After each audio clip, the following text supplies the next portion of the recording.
Mirador, la plus grande tribune politique de la Guinée. L'habitacle de la pluralité des opinions. Mirador, le grand safari de l'investigation journalistique. Aboubacar Diallo.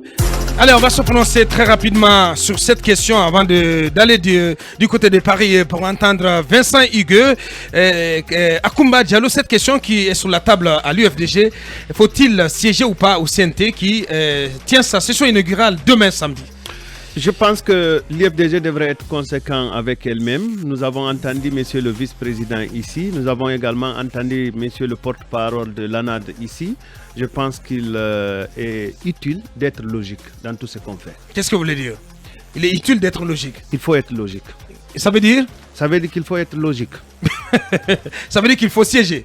Ça veut dire qu'il faut être logique. Bien, allez-y. Qu'est-ce que vous en pensez, Yaraï? Mais bien sûr, je pense que l'UFDG ne doit pas commettre les mêmes erreurs parce qu'on a vu que ce parti a quand même boycotté des élections. Les dernières législatives qui étaient couplées au référendum constitutionnel. Exactement. Et je pense que cette fois-ci, il ne faudrait pas commettre la même chose parce que ce qui est fait sans vous, c'est peut-être contre vous. Il ne faut pas quand même reprendre la même chose. Ouais. En tout cas, c'est vrai que moi, je pense que dans la composition du CNT, la classe politique a été un peu lésée. Ouais. Je le pense parce que le malgré tout, il faut y aller. Il faut pas. Voilà, le nombre n'est pas conséquent. Pas opter pour la politique de la chaise vide. Voilà, le nombre n'est pas conséquent, mais je pense que c'est pas pour autant qu'ils peuvent bouder.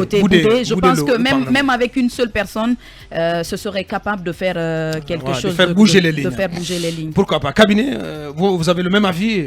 Pour vous, l'UFDG, malgré l'UFDG et l'ANAD, malgré qu'elles aient été lésées dans le partage, devrait faire le choix d'aller au CNT. Absolument, absolument. Je pense que ce serait une erreur de ne pas y aller parce que ce que l'UFDG peut faire à travers son représentant à l'Assemblée, c'est par exemple lui faire suivre des éléments de langage sur les questions qui vont être posées au sein de l'Assemblée, notamment dans la construction, dans l'écriture de la nouvelle constitution. Ouais. Et déjà, Assélou a dit que lui, il postulerait pour une écriture, plutôt une sorte de toilettage de la constitution de 2010.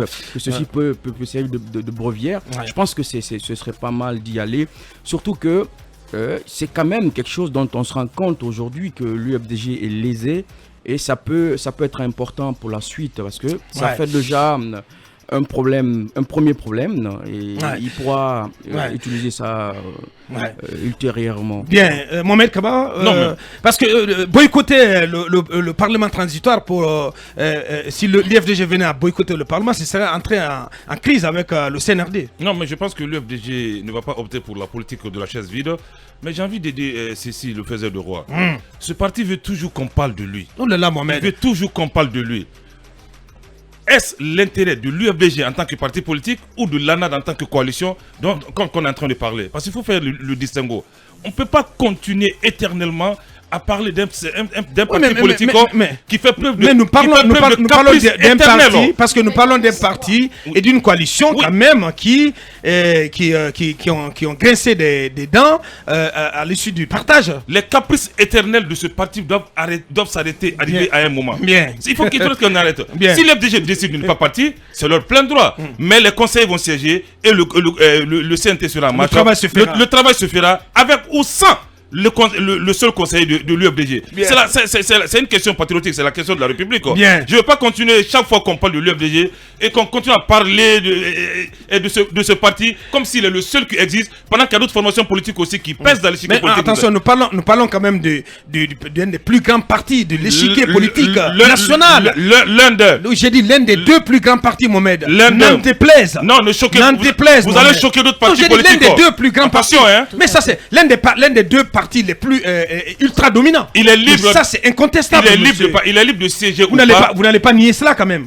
Quoi ça? Que l'UFDG et le RPG sont les deux partis ultra dominants de l'échiquier politique guinéen. J'attends un sondage de l'Association guinéenne des sciences politiques de cabinet certainement pour m'en parler et je pourrais tirer les leçons. Franchement, moi je suis scientifique, je baisse sur les sondages. Bien. Alors, merci. Allez-y Lincoln. Le meilleur sondage, c'est d'abord les élections. Quand vous enlevez des préfets, gouverneurs, sous-préfets quelque part, l'UFDG reste la force la plus puissante politiquement dans ce pays. Ou l'UFDG a été battu par couture. Non, pas battu. S'il te plaît. Non, laisse tomber. Bien, on va aller très vite là-dessus. Rapidement, grâce à l'UFDG, on a eu le 5 septembre parce que nous c'était sa présence. Oui. On ne peut pas laisser passer ça. Non, on ne peut pas laisser passer ça. C'est une conte vérité. Mohamed, c'est moi qui parle. Non, mais c'est une conte vérité. Mais tu n'es pas mon porte-parole. J'assume ce que je dis. Non, mais c'est une conte vérité. Tu n'as pas besoin de réagir. Non, mais c'est lui qui le dit. Point de vue. C'est lui qui l'affirme. Ou bien tu es partisan de la pensée unique. Ça ne marchera plus, mon ami. Le temps là est révolu. Ok.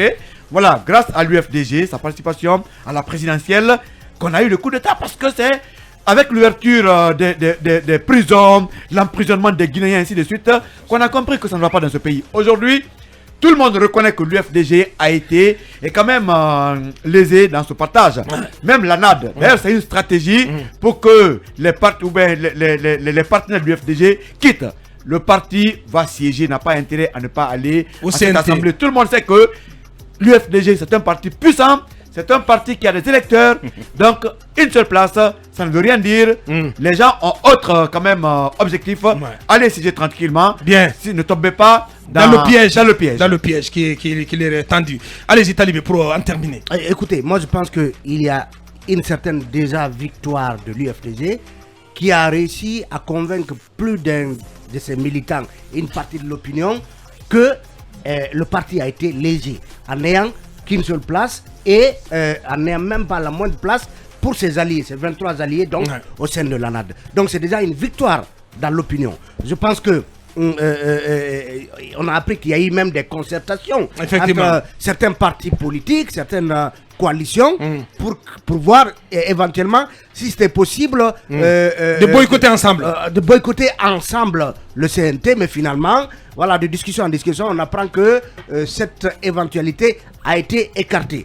Donc aujourd'hui, l'UFDG gagnerait à y aller parce que si c'était un piège qui lui était tendu en ne lui accordant qu'un seul représentant, afin d'obtenir qu'il boycotte et que justement cela soit interprété comme étant un parti qui n'est jamais satisfait de quoi que ce soit. Et donc, si c'est pour cette raison, finalement, il faut bien que l'UFDG évite ce piège. Et l'autre possibilité, c'est que ce qu'on rappelait ici hier, Gouré Sikondé faisait un plaidoyer en vue d'une extension à 114 114 conseillers nationaux. Si l'UFDG ne siège pas, si cette extension était obtenue, l'UFDG ne pourrait pas prétendre éventuellement y envoyer des membres au nom de cette extension. Donc il faut y aller. Cette extension qui n'est pas écartée. Qui n'est pas écartée. Et se battre à l'interne pour que les choses bougent en termes de nombre de conseillers ou en tout cas en y ayant un représentant, vous